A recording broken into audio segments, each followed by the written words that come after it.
அஸ்ஸலாமு அலைக்கும். 2030 மனுஷனுக்கு மனித உயிரினத்துக்கு பெரிய பஞ்சாயத்து ஒன்று காத்துக்கிட்டு இருக்கு.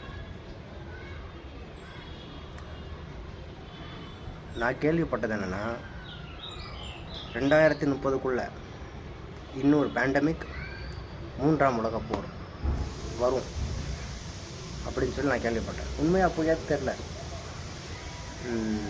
தியரியாக கூட இருக்கலாம். பட் இப்போ இருக்குது. இன்னொரு விஷயம் என்னென்னா 2020 போட்ட 2 இன்ஜெக்ஷன் இருக்க, வேக்சினேஷன் இன்ஜெக்ஷன், அது கூட நம்மளை முடிக்குத்தான் அப்படின்னு சொல்லி ஒரு தியரி இருக்குது. ஸோ எதிர்காலத்தில் அந்த வேக்சினேஷன் ரியாக்ட் பண்ணுமா? ஸோ ஸ்ட்ராங்காக இருந்துங்க, பாடியை டீடாக்ஸிஃபை பண்ணுங்க, ஸ்டே ஃபிட், ஸ்டே ஹெல்த்தி. உங்களை நீங்கள் பார்த்துக்குங்க. First is health.